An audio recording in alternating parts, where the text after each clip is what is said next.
भारत में विज्ञान से जुड़ी रिसर्च पर नजर रखने वाली एजेंसी CSIR ने साफ किया कि देश में कोरोना के मरीजों को अभी 4 दवाएं दी जा रही हैं, जिनमें कोई भी बिना किसी डॉक्टर की सलाह के नहीं ली जा सकती। इनमें सबसे पहली दवा फेबिफ्लू है, जिसके इस्तेमाल से 4 दिन में वायरस के कमजोर होने का दावा किया जाता है। दूसरी दवा है रेमडेसिविर। ये दवा भी कोरोना के मरीजों को डॉक्टर की सलाह पर ही दी जा रही है। और तीसरी दवा है हाइड्रोक्सी क्लोरोक्विन, जिसकी कीमत भी कम है और भारत में इसकी कोई कमी भी नहीं है। यहां तक कि भारत ने कई देशों को यह दवा एक्सपोर्ट भी की है। चौथी दवा का नाम है आइवरमैक्टिन। ये दवा भी देश में कोरोना के मरीजों को दी जा रही है। WHO ने भी एक दवा कोरोना के मरीजों को देने का सुझाव दिया है, जिसका नाम डेक्सामेथासोन है। भारत में इस दवा की भी कोई कमी नहीं है, लेकिन अब तक कोरोना मरीजों को यह दवा देने पर कोई फैसला नहीं हुआ है। इसके अलावा कई दवाओं के क्लिनिकल ट्रायल चल रहे हैं, लेकिन अब तक किसी दवा का ट्रायल पूरा नहीं हुआ है। कांग्रेस में एक बार फिर राहुल गांधी को अध्यक्ष बनाए जाने की मांग उठ गई है। कांग्रेस कार्य समिति की बैठक में यह मांग उठने के बाद अब कांग्रेस के 2 नेताओं हुसैन दलवाई और CVC रेड्डी ने सोनिया गांधी को चिट्ठी लिखी और चिट्ठी में कहा गया कि जिस वजह से राहुल गांधी लगातार बीजेपी से टक्कर ले रहे हैं, उन्हें एक बार फिर से अध्यक्ष पद दिया जाना चाहिए।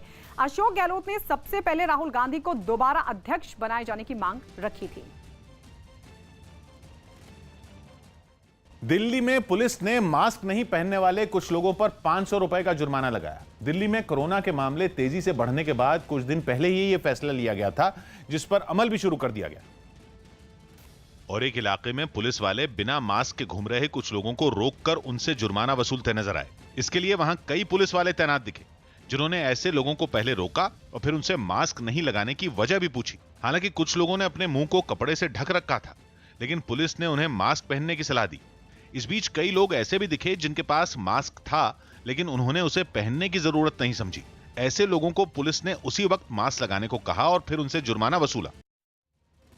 चीन सीमा विवाद के बहाने बीजेपी अध्यक्ष JP नड्डा ने एक बार फिर से सोनिया गांधी और राहुल गांधी पर हमला बोला। उन्होंने एक ट्वीट कर आरोप लगाया कि गांधी परिवार की वजह से देश ने अपनी जमीन का एक बड़ा हिस्सा खोया, और ये आरोप भी लगाया कि इसी परिवार की वजह से सियाचिन भी भारत के हाथ से जाने वाला था। बीजेपी अध्यक्ष के हमले का जवाब देने के लिए कांग्रेस ने अरुणाचल पूर्व से बीजेपी सांसद तापिर गायो के बयान का हवाला दिया। बीजेपी सांसद के बयान का हवाला देते हुए कांग्रेस ने अरुणाचल प्रदेश में चीनी सेना की घुसपैठ का मुद्दा उठाया। श्री तापिर गाव जी आगे कहते हैं कि चीन की सेना ने वहां पे दरिया के ऊपर पुल बांधे हैं, सड़कें बनाई हैं, हेलीपैड बनाया है। चीन की राजधानी बीजिंग में बाजार से लोगों के घरों तक सामान पहुंचाने के लिए बिना ड्राइवर के चलने वाली गाड़ी को उतारा गया। कोरोना संकट के बीच जीरो कॉन्टैक्ट डिलीवरी सर्विस को मुमकिन बनाने के लिए इस गाड़ी को लॉन्च किया गया, जिसे चलाने के लिए किसी इंसान की जरूरत ही नहीं। सुपरमार्केट के कर्मचारी ने डिलीवरी के लिए कई थैले गाड़ी में रखे और गाड़ी सफर पर निकल पड़ी। लंबा रास्ता तय करते हुए वो ग्राहक के पते पर पहुंची और ग्राहक ने अपने घर के बाहर ही गाड़ी से अपना सामान ले लिया।